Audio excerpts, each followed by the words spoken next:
Hi, everybody, and welcome to the Cultural Studies podcast. My name is Toby Miller, and my guest today is Ferruh Yilmaz. I'm an associate professor at Tulane University, the Department of Communication. and it's wonderful to see you. Ferruh is one of my oldest and dearest friends, and I owe him the greatest of debts in personal senses, but also in intellectual ones. And so it's a great delight to have him here today. Prof, I want to begin by posing my standard question to people, which is if you would share with us what's currently dynamizing, impeding, preoccupying, interesting you. What's going on for Prof F? Well, cats and dogs to start with. And now you're not a cat lady. No, but why immigrants eat cats and dogs? But what interests me is not so much why immigrants eat cats and dogs, but much more why other people believe that kind of stories. And that has been a part of what I've been dealing with the last 2-3 years. My research, now I'm getting into my research, of course. Yeah, fine, why not?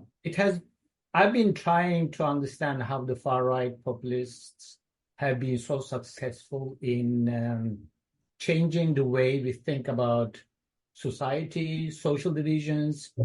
And my argument used to be, and is still, that they have been very successful in changing our horizon where we consider the basic fault lines, basic struggles in society to be class-based, but now they are cultural, which then turns the enemy from class enemies into cultural enemies. So I become, for example, for the far right and people who then believe them, I, as a professor, part of the intellectual elite, become the culprit for whatever they are suffering from. This has been very successful process, and I studied how that happened in Europe. But what I used to think, I come from three different, actually several different academic traditions. I'm very much influenced by cultural studies. My MA was in cultural studies, but I'm also trained in discursive psychology, which is the same as, to me, rhetorical psychology, which means that people do not necessarily think about the world in a consistent way. It's very contextual, and what they are saying will depend on what they are trying to do in that very particular context. But if you're thinking like that, and then another influence on me is Laclau, Laclau's discourse theory and his writings about populism. And if you're talking about hegemony as a way of gaining concept, how do you then think about these fragmented, episodic, and very conflicted ideas? And then it gets channeled into support for particular political program or idea. That's been my interest for decades. What I did when I wrote my last book was I looked at moral panics, and I said that the crisis actually attract our attentions to enemies, culprits, problems, threats to our very being. But I called it ontological orientation, which means instead of thinking about ideas, we were orienting ourselves to communities or to identities. But I started to think, even that sounds, in Laclauian terms, for example, that would mean you have a demand, I have a demand, somebody else has another demand, and all these demands come together in an articulated way against the same enemy, which creates then our identity as the people. But that's too neat, too like as if somebody can design these things. So I started to think about affect theory. And affect theory is very much interested in analyzing emotions. Some of them are emotions at a more personal level than I would have. So I was thinking, why do people kill one another in a football game? What is identity there? What is the content of it? There is no content. There is only the enemy. So there is an affective investment in something that is difficult to explain. And I think that moral panics and crises create that affective investment in solidarities, in getting together against somebody who seems to be threatening us. That's what I'm interested in at the moment. So I'm trying to find out how the far right deliberately and knowingly provoke crisis after crisis in order to change the direction of anger, anxieties, and all those things towards a particular enemy. For me, anxieties and grievances are not so concrete. Again, coming from a rhetorical background and discursive psychology, they can be expressed in many ways. You can blame corporations, you can blame immigrants, you can blame the government, you can blame the city government, so many things. But these crises make you blame the whole thing, for example, on, like, even if it is immigration, Haitian immigrants eating dogs and cats. But what is the problem? The problem is those people who bring them in and let them in. So those are the culprits. And who are they? Cosmopolitan elites in cahoot with the government. So that's what I'm thinking, and that's what I'm going to study.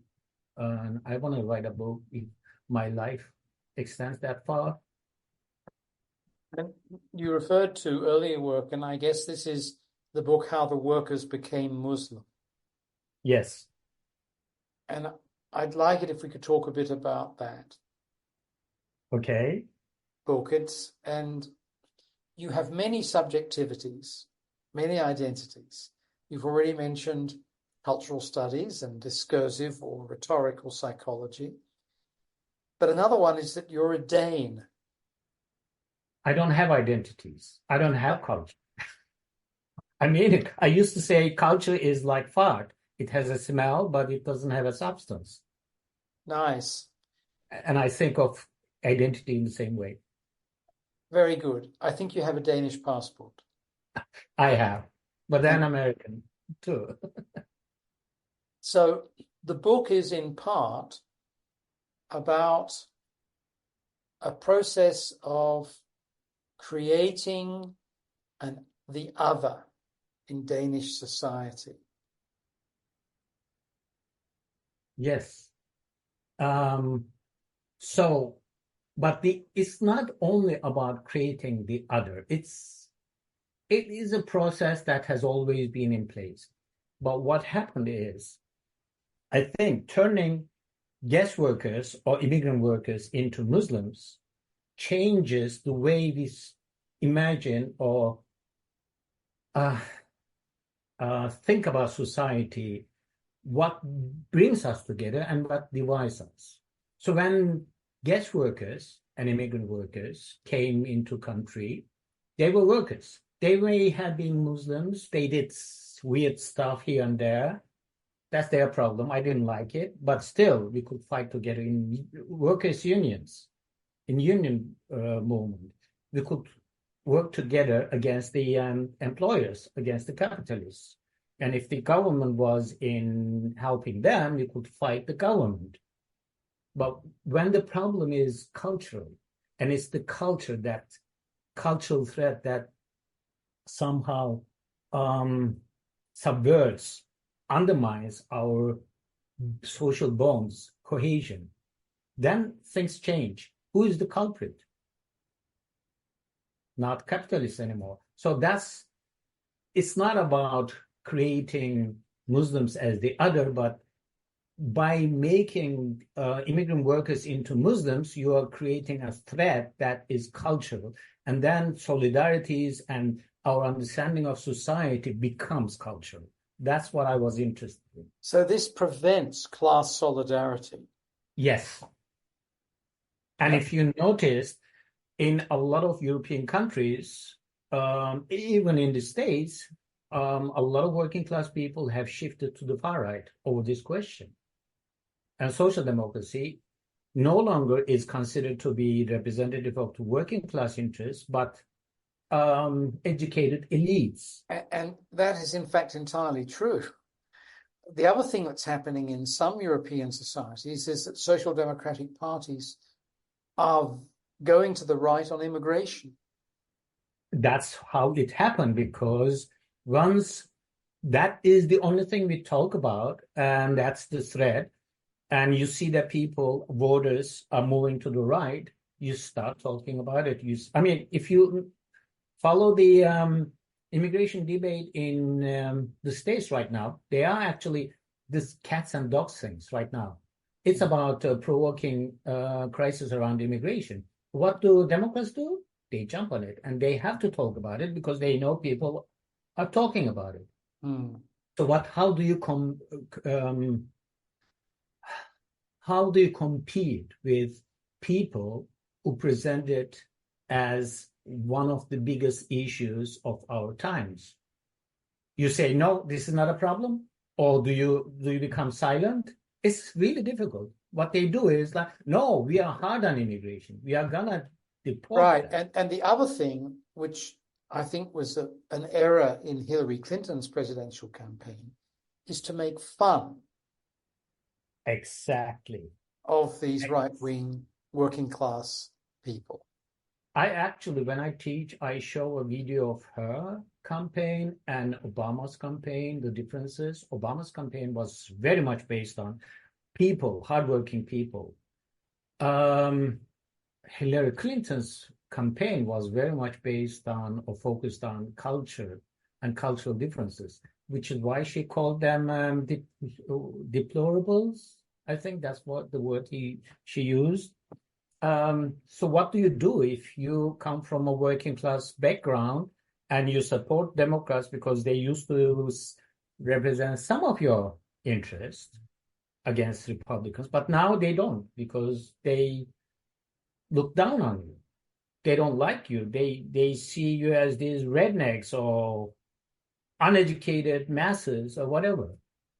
And unfortunately, now I'm going to get into something very controversial. A lot of identity politics do that too. So at some level, I think what you're describing is the negative effects of a translation from the economic into the cultural. Yes, but it's not that black and white though. Like cultural studies developed in the first place because class wasn't only an economic category. People wouldn't make sense of their class positions if they did not also experience it culturally. So it's not a question of black and white. It's only economics. But economic questions and cultural identities were organized around economic base. I'm not saying that it was the economy that shaped it, but in the culture and in the interactions, it was our economic positions, or as Marx said, our position in the productions of relations that determined and that also created our interactions with our fellow workers and stuff. Even if you talk about culture, music, everything else, style, that was somehow related to what we understood as culture then. Fox News still talk about class, but what they mean by class is culture, cultural taste. So working class, blue collar culture is what makes them into what they are. And that in turn allies them with somebody like Trump, who is very clever in designing his image in that term. I mean, he was organizing these wrestling things. There is a video where he attacks the owner of the other team and they start fighting on the ringside. I don't know if you've seen that video. So he comes from that background. He knows how to use it. He's not an idiot, if you ask me. I guess one of the things here is also that if you look at the people Trump recruited into his cabinet and amongst his advisors. They're almost all white ruling class men. Almost all his policies were articulated in the interests of the ruling class. Yes. Tax breaks, remarkable tax breaks given to the ruling class at the cost of the working class. None of this seems to matter. Exactly. And that's why I said I'm interested in affect theory much more now, or how to apply that to what I'm talking about, like Laclauian and discursive psychology kind of approaches to how identities are formed. And I do think that the explanations, that kind of logical, rational explanations don't cut eyes. And why do people, again, kill one another in the name of a football team? That's the question I always come back to. Well, it's also interesting with something like football, when this can often happen in the case of neighbours. This isn't one country against another with traditional ethnic differences or religious differences. This can be people in neighbouring suburbs. So at some level, this encourages one to think in Freudian terms about the narcissism of small differences. True. I mean, I'm not talking about ethnic identities. It's just an investment in some kind of collectivity. Yeah. As threatened by somebody. It could be your neighbor. Well, that's why people start slaughtering their neighbors. And I guess Rwanda and Yugoslavia become key examples of this from the 1990s, don't they? Or Turkey with Armenians in the beginning of 20th century. In 1913, 15, etc. And many people don't know, but there were a lot of massacres on Alevis in the 70s also. So they were provoked, like they are bombing our mosques, and then they gather and start slaughtering, especially in a town called Kahramanmaraş. They killed thousands of people, kids, because they were bombing movie theater where they were showing a nationalist film. Now, if I can get personal here, and you'll correct me where I'm wrong, but you grew up in a Marxist formation. Since I was 14, yes. I think that's growing up. I'm 66 and I haven't grown up yet, so I think it can take a while. Neither am I, so. For some of us, it never happens. And I think there are remnants of that in you all the time. I don't think one ever gets away from that. But you grew up in a Turkey that was torn between the hyper-religious and the hyper-secular. Actually not. This is how other people from outside saw Turkey, I think, in the 70s. Mm-hmm. It was actually the right and left. And the left has been growing exponentially. I mean, the movement I was part of, it was incredible. All cities, like, if they were not controlled by fascists, then they were controlled by our movements. So I think the military was very afraid of this development. I don't want to think about where it would have taken us if we had the power, if we did the revolution, because we did not think about the question of democracy that much. This is compassion. We did not. We did think about the enemy, getting rid of capitalism and oppression and everything else. So this is not only in Turkey. If you think about it, in the Arab world, there was a very strong left, even Muslim left. And that's why they were trying to get rid of that movement, socialist movement. And they had the fascists. The fascist party in Turkey was organized, I think, had close relations with the secret Turkish, we call it the inner state, or whatever you call it in English, part of the secret things. And I think it was part of CIA's organizing these different groups in different countries in Italy, what was it called? That came up in the 80s. They talked a lot about it. In Denmark, they called it Valhalla. In Turkey, they were actually the Bozkurts, which is the Grey Wolves. It's always some historical figure or And it's Aryan Nazi type language, isn't it? Yes, it is. Sea But Wolf, Valkyrie, etc. What was the name of the group in Italy? Because it was revealed. I can't remember. It was also a historical name. Yeah, I don't know, but Condor in Latin America. See, there is always something like that. And Yeah. that was actually CIA's doing then. We knew, everybody knew.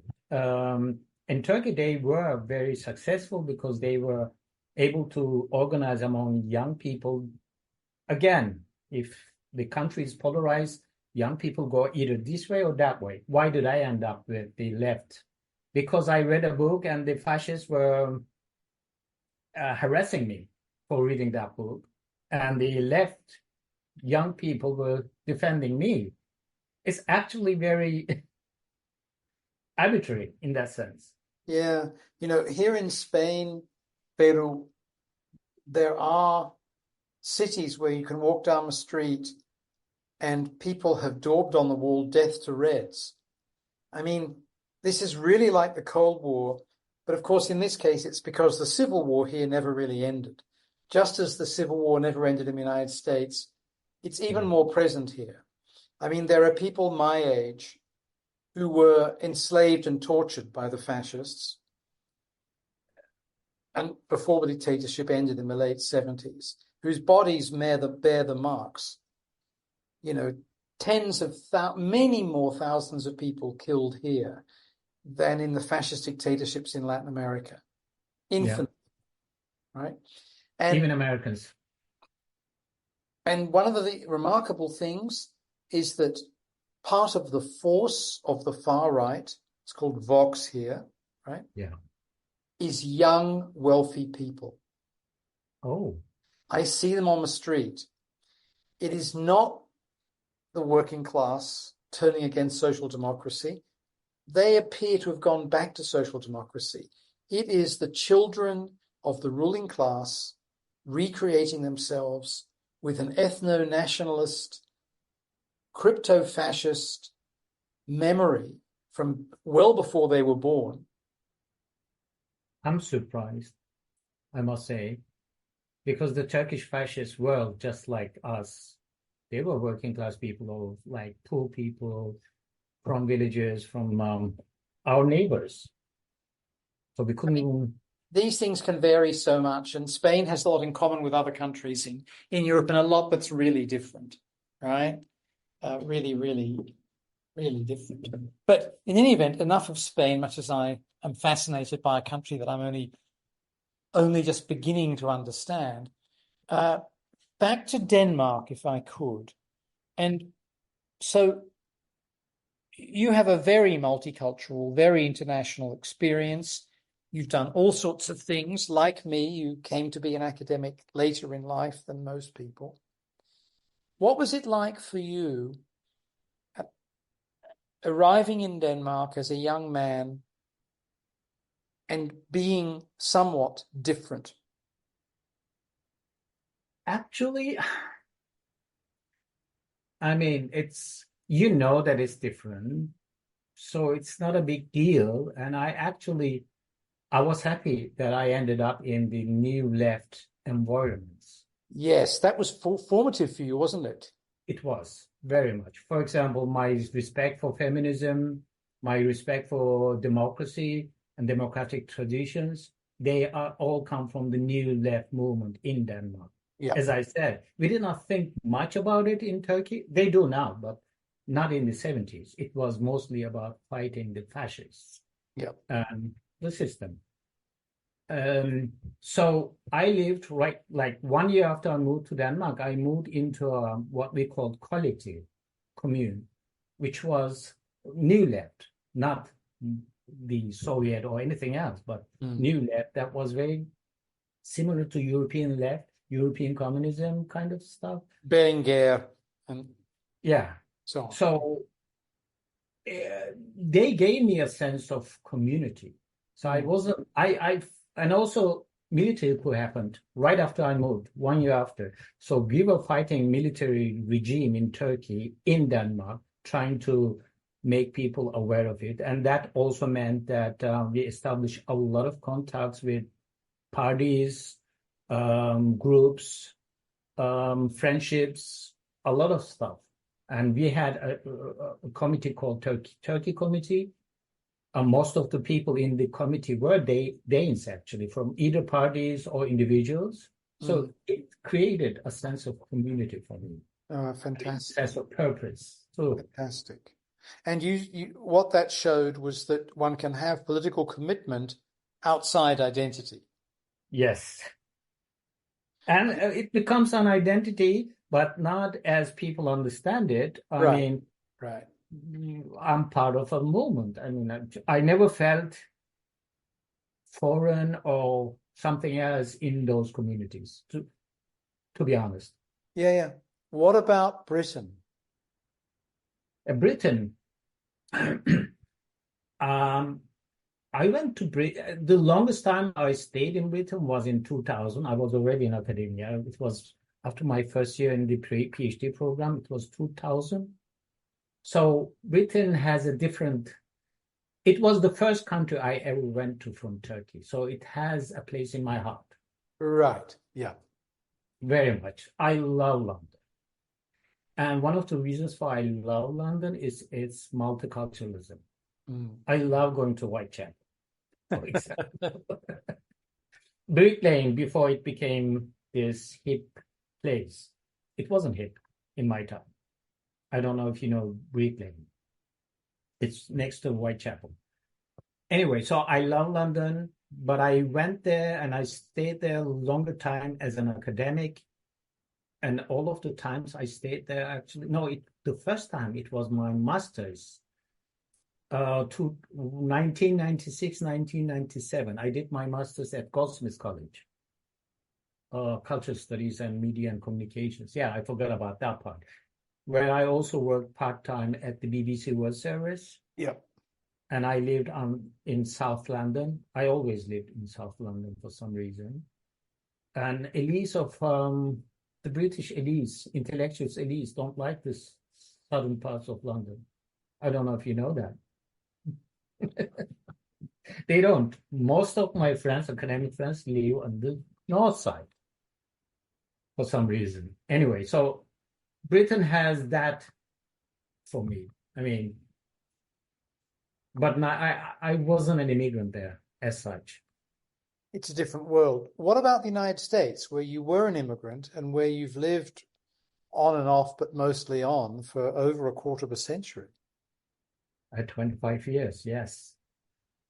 Well, what is interesting about the state is, and I may surprise you, by coming here, I turned white.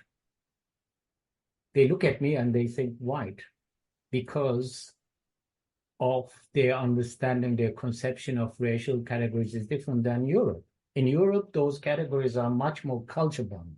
Here, it's much more, it's for historical reasons, they are not. So they look at me, somebody from Turkey, where is Turkey? Do you mean they were Turkey? Sometimes I get that. Or they don't know where it is and what it is, and they don't even know it's a Muslim country. So I'm not Muslimized or Islamized or whatever. And also I've always been an academic here, so I'm a professor or academic. It's also a different kind of interaction with people. And in my corner bar, I was once asked if I was a Yankee. I was, seriously, but this is New Orleans. So that is the experience I have. So it's actually,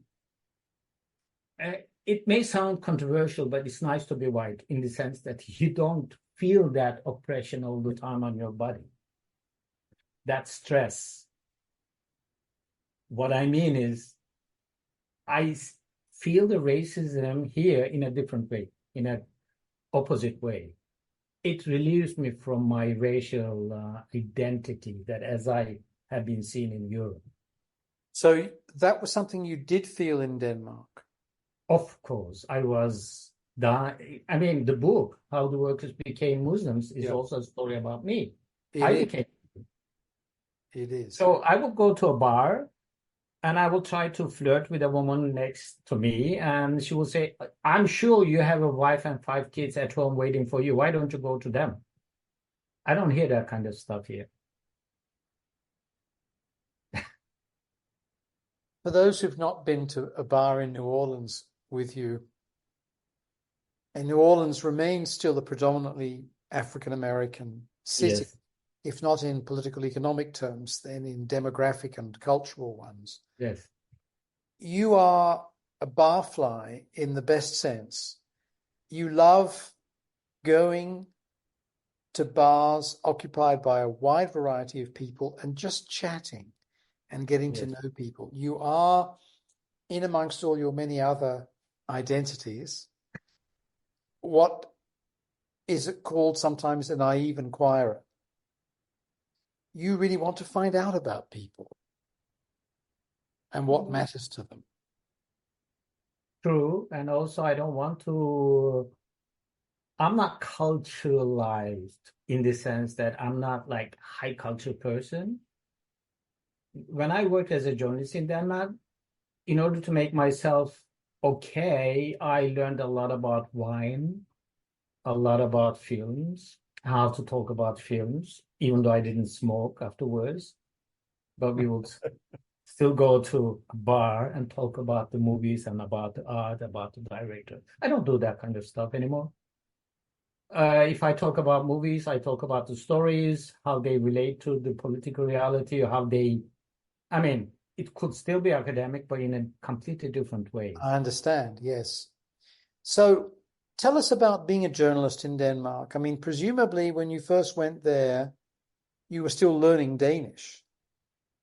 I learned it very quickly because I had to sign up for the university. So I got my Danish certificate. I moved there in July or August, and I got the certificate in May the year after. It wasn't even a year. Right. So journalism. So as you know, I was part of this New Left movement. Yeah. So there was a law that opened up for local radio stations in Denmark in 82, 83, something like that. I can't remember the precise date, which meant that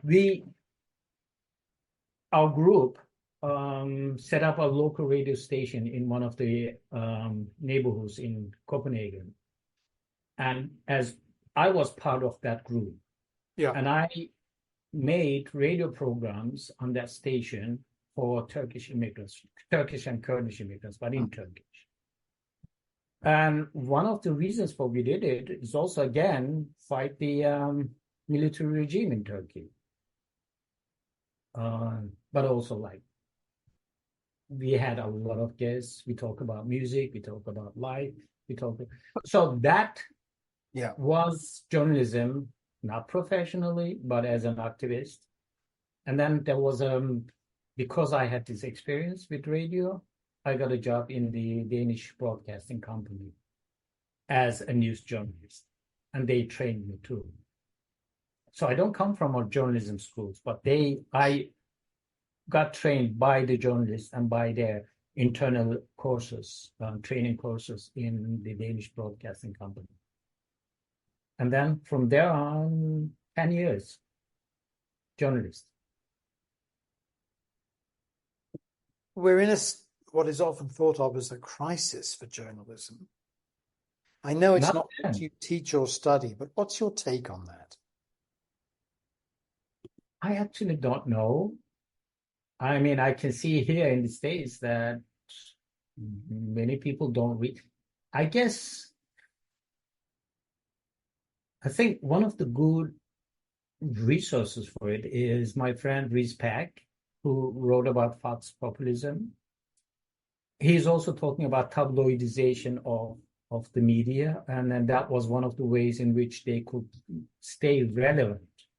And I think that's more and more what I see in So in order to stay relevant, they become much more local, but at the same time, much more sensationalist and polarizing. I don't know if it is crisis. It's only people like me who reads New York Times. My students don't even know what New York Times is sometimes. At Tulane, that is an intellectual school. And it's an expensive school that Yes. you can't go to unless you're from basically a liberal elite. Very much so. Yeah. I mean, I just was speaking today to a student of mine. She said, "Oh, my mom's a professor." So I know. Right. So that's the kind of... Now, Prof, one of the terms I've been hearing discussed a lot in the last few days on Deutsche Welle and also the Financial Times and France 24, France 24, is a term often associated with Stuart Hall, but increasingly becoming a norm for political scientists, not the morons who populate political science in the United States, but real political scientists, i.e. people interested in fucking politics. We know that in the United States, people in sociology don't study society, people in psychology don't study psychology, people in political science don't study politics, people in communication don't know how to communicate, people in anthropology find it weird to meet those who aren't the same as them. This is the great American academic hell. But in the real world, Latin America, Africa, Asia, Western Europe, people are talking about authoritarian populism a lot. Something that Hall was talking about in the late 70s with reference to Mrs. T, Margaret Thatcher.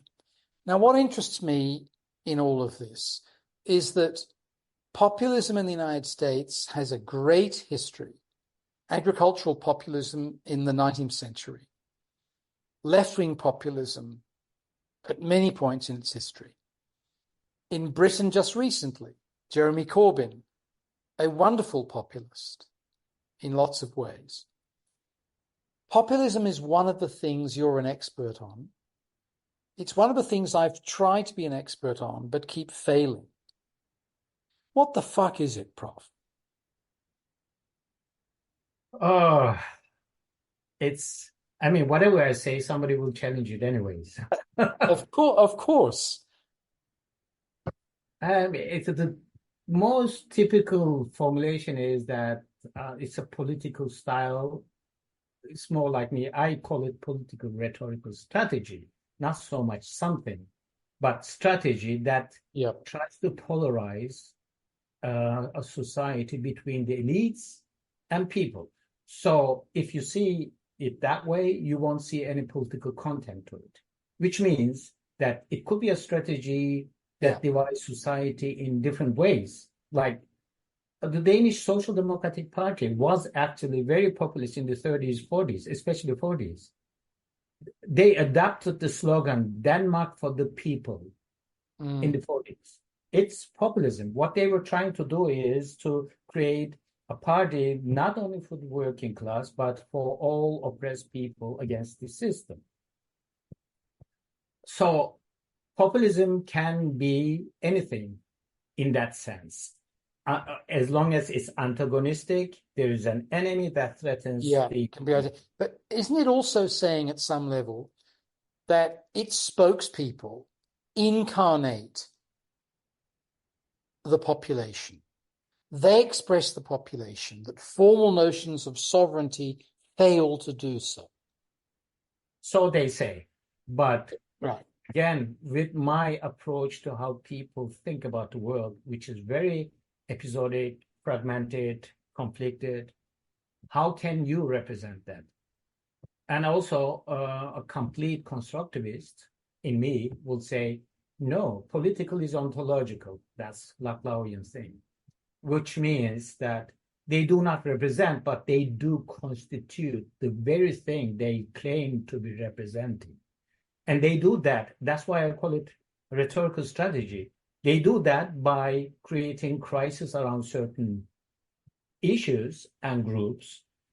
That then creates, reversely, an image of what we are because if there is a threat, there must be something that's being threatened. And the threat in itself creates adversely the thing that is being threatened. And that's what populism does. And that's why I call it rhetorical strategy. I haven't seen anybody calling it that way. And that's one of the things I want to do in my next project. Talk about populism as a rhetorical strategy that can be left behind. I mean, look at Venezuela. Would you call it populist anymore? Evo Morales was, but they are not anymore. And the right-wing AKP in Turkey was populist. Would you call them populist still? They have some kind of things that still sounds populistic, but I wouldn't call them populist anymore. So it is a strategy, a political strategy that divides society into elites and pure people. And what they stand for is completely represented by the political movement, or constructed by the political movement. And I think it's an effective theory. That's why that's where the crises come in. Crises make you anxious. You already have anxieties about your future, your kids, your wages, your retirement, and everything else. How do you mobilize? Where do you channel them at? Who do you target for those problems? But there's an interesting difference here, it seems to me. And I go back here to Isaiah Berlin and his classic, albeit problematic, binary between positive and negative freedom, right? And it seems to me, where conservative and liberal notions of freedom are about freedom from oppression, freedom from control, etc. Whereas progressive socialistic notions of freedom are positive. They're freedom to do something, to change something, right? And in the end, he comes down in favor, really, of negative freedom as a construct because of the horrors of Sovietism and so on. It does seem to me that there's some sort of distinction between a populist program from the left that seeks to do new and different things versus on the right, which is always about crisis, horror, hell, negativity. It's fire and brimstone. It is a kind of vicious Old Testament or Jewish Bible God who has come to fucking get you and will screw you over. There is and this is a classic element of Nazism and other kinds of fascism. It is not so much about what we will do for you, but rather there are these terrible things being done to you. Yeah. And there's a sort of persecution. That's what I was trying to say, yeah. Oh, okay. I'm sorry, I jumped in. But No. I mean, no, we are completely in complete agreement. It's especially far-right populism is about creating the threats, which then creates a sense of who we are, who are being threatened. Yeah. That's what Nazis did. And we forget that Nazis were populists. Yeah, they were populists. Now, Prof, getting back to the Nordic countries, and I know you're the big-time expert on Denmark, but for those of us who go to these places only occasionally and read about them, we think of Finland, Iceland, Norway, Denmark, Sweden as paradises of social democracy, as places dedicated to diminishing inequality and so on. And we're shocked when we read about Sweden, for example, producing this wave of appalling anti-immigrant politics. Where in these very, very affluent and comfortable societies, where is this racism coming from? Far-right provocations about immigration, but also immigration happens. But when Hungarians came to Denmark in tens of thousands in the 50s, the same crisis didn't happen because it was about Soviets. So it was about helping them. So it depends on how you characterize it. When immigrants, refugees, especially from Iran and Iraq, started to come in the mid-80s, early 80s, then the far right started to provoke crisis around them, what they were doing to our society. So there was a lot of crisis always, whether or not we can afford them, whether or not we have housing enough, whether or not we have money enough to house so on. But it became cultural threat So it because of, starts out as something almost rational. Can we afford to do this? Can we look yes, after these people? yes, And then it becomes cultural and vicious and discriminatory. yes. Yeah. And that's what happened in all of Scandinavia. It has been culturalized. This is what I studied in that book. And, Culturalized. and, When it's and, a cultural threat, you get really anxious. and one of the problems here, and again, unfortunately, this is in the sphere of rationality, is that Western European wealthy nations have declining birth rates Yes, and extended life expectancy. Guess what? exactly. They need migrants. I They know. need migrants to keep their economies going and look after old people desperately. And you know what Desperately. Denmark is debating right now? The Danish Social Democratic government, supported by some right wingers, try to pull the retirement age way over 67. Yeah. Well, I've got news for them. It won't work because people are living longer and longer and longer. You know, And there aren't enough Danes and Swedes or anybody else's. There aren't even enough Italians and Irish in these Catholic countries. They have no substitution rate to speak of. actually, they made something else. What they did is to accept a lot of immigrants, educated ones, that fill up some of these jobs that need people. And it's mostly refugees and culturally different people that are presented as threat. So it's usually, if you talk about immigration as a bad thing, it's much more cultural now than it would have been then. It will be mixed with economic things, but they opened up. At the same time, they're not talking about that part. So when I was there last summer, I saw a lot of Turkish people, but most of them were educated and worked as engineers and software engineers and stuff like that. So they were immigrants too. So, a few years ago, I was in Oslo at the temporary exhibit for all those young socialists murdered by a crazy far-right racist. I was unable to leave the exhibit because there were thousands of Turkish residents marching, screaming hysterically about Kurds. Oh my, yes. Literally, I couldn't cross the road for half an hour. About Kurds, that surprises me. I don't know the composition of the Turkish immigrants in Norway, but that wouldn't happen in Denmark or Sweden because a lot of the original immigrants from Turkey are Kurdish. Well, I don't think these people were. So I'm surprised to hear that. I mean, these things are so contradictory. Ferruh, to give you an example, after the recent elections in the northern summer here in Spain, there were mass protests, and a lot of them taking place on my street, against the so-called socialist government. It's not socialist. It's like the Labour Party in Britain or the Democrats in the United States, so-called social democracy, just neoliberal wankers.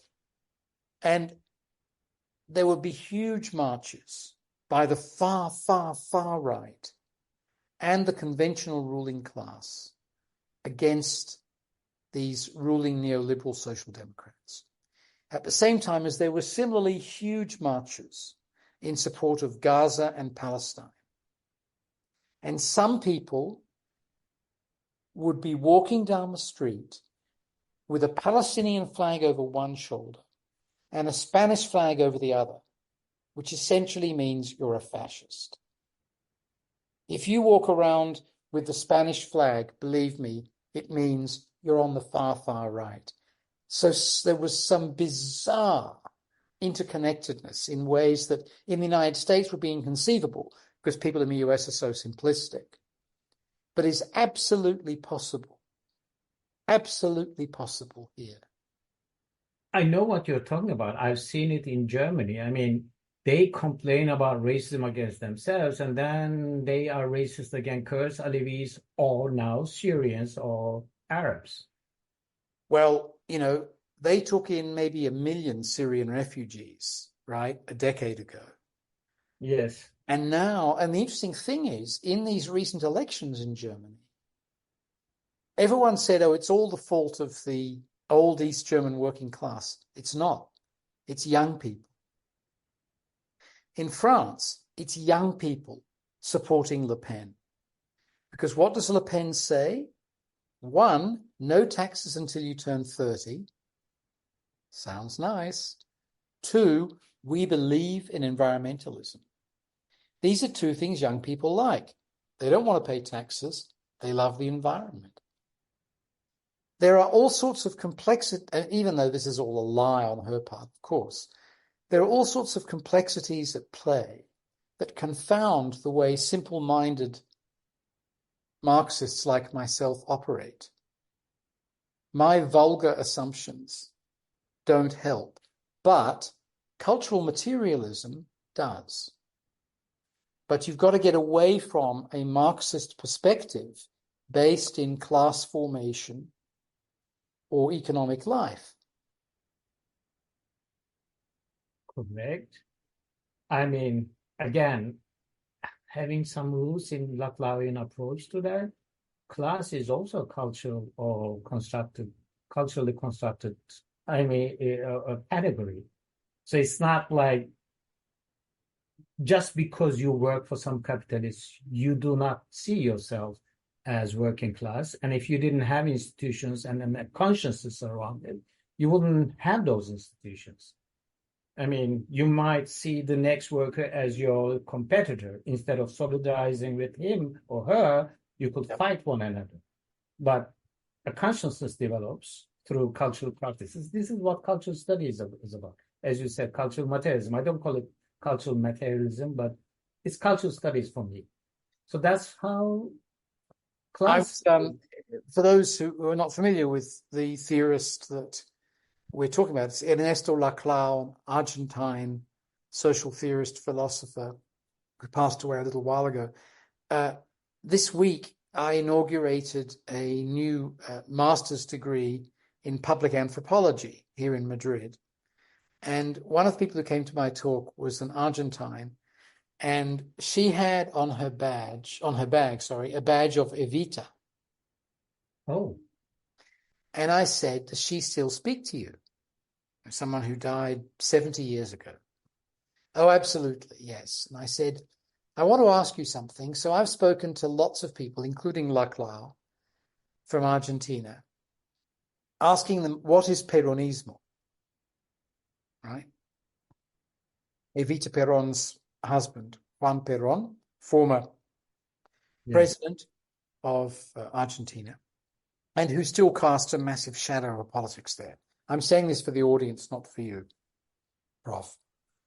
And I say one of the things that happens is I sit down at a table with 4 Argentines, and I have this game that I've now started to play. I'm a bit of a provocateur with Argentines, the way you are with everybody. And I say, now, I've never been to Argentina. I don't understand it. Most of all, I do not understand Peronismo. What is it? And the first one to speak will say, oh, that's simple. It's X, Y, and Z. Then there's a short pause. And then 3 of them will say, you have no idea. That is not what it is. Right? And it is this interesting, empty vessel, Peronismo, that can appeal equally to right and left. And I think the key to understanding Laclau and his co-author, Chantal Mouffe, thankfully still with us, who also worked in Latin America, she worked in Colombia in the 70s, is the emptiness of some of this appeal. Yeah, but that speaks to what I was saying. It's much more effective investment in those empty categories. And our emptiness is secured. I agree, I think, with the impression of threat. Somebody is threatening you. Otherwise, you wouldn't even come together. Yeah, we can have a beer together. Goodbye. Have a good night. But if we are going to keep some kind of solidarity relationship. We need to fight against something. If you go to Trump rallies, you will see how those bonds are built through cultural activities and how they shout about threats. Is there an answer to that? Oh, I've been thinking about it. I mean, they are very good at it. And if we do it too, then what? Well, it's obvious that, however unsuccessfully, Hillary Clinton's strategy is a bit like Kamala Harris's, and certainly Barack Obama's, where it was successful. Rise above it. Do not call people names. Do not attack them.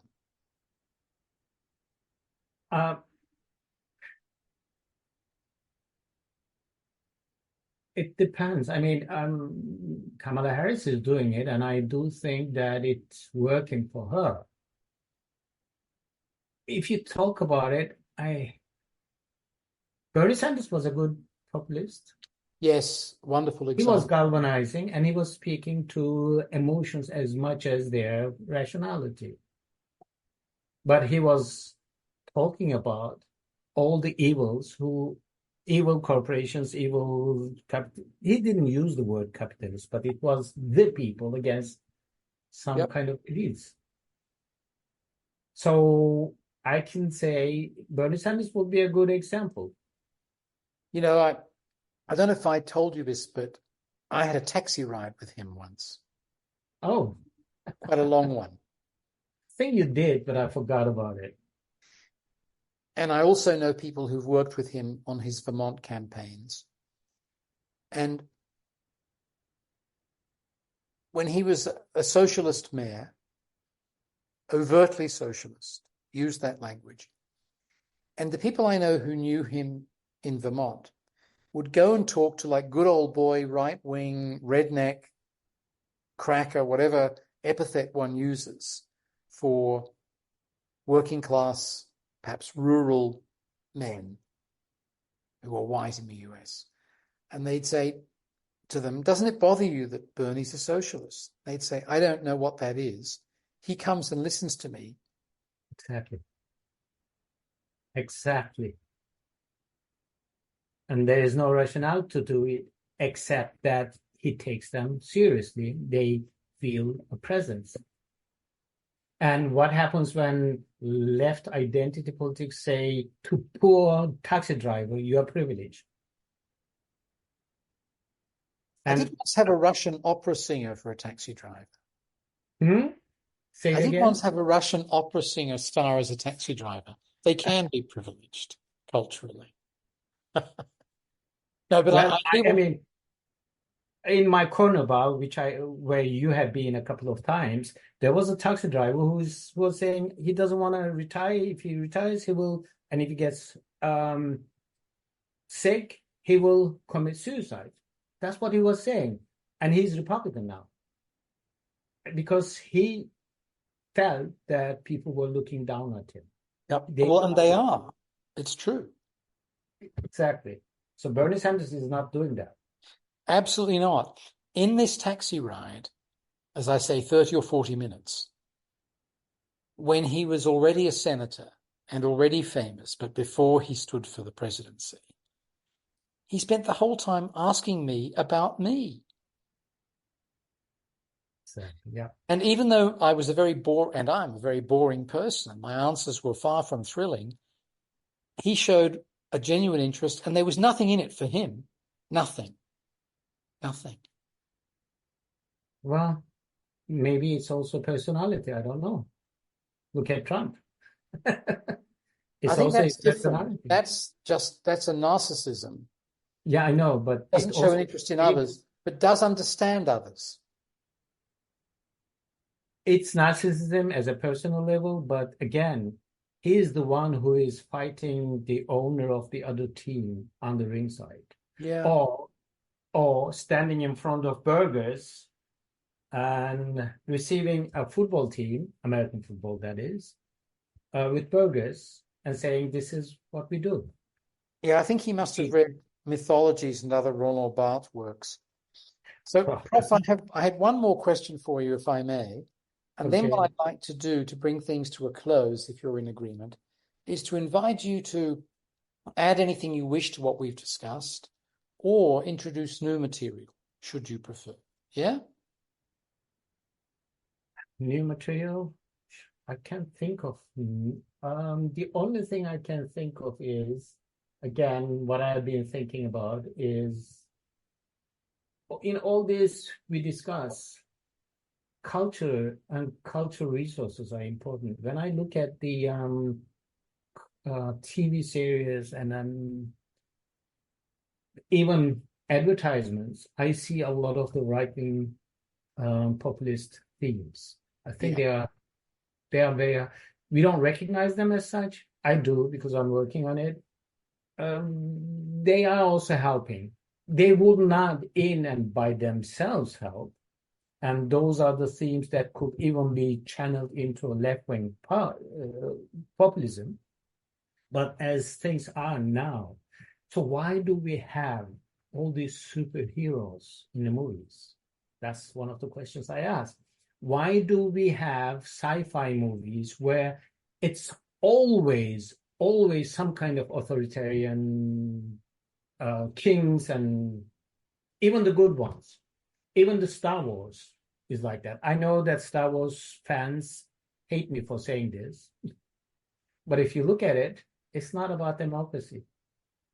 It's about kings and princesses fighting. But there's another example which is blue collar and deeply fascist, which is vigilantism. Yes, there's a TV series that does that exactly. I can't remember what um, the title was called, but it's like Mars, Earth, and the asteroids. And the asteroids people, they were the blue, and they were the evil Nazis. Yes. So it's been wonderful talking to you as always. I learn a lot. It stimulates my thinking. I really appreciate your preparedness to share a lot about your biography. I happen to know a bit about your biography, so it was easy to push you, but you were very generous and very open. Your work is brilliant. Not only the book about how workers become Muslims, but lots of other pieces. And I think the forthcoming material on this populism, this authoritarian populism and how it works, will be as path-breaking as your first book was. I hope so. I thought my first book would revolutionize the academic world. It didn't happen. Let's see with the second one. I hope so.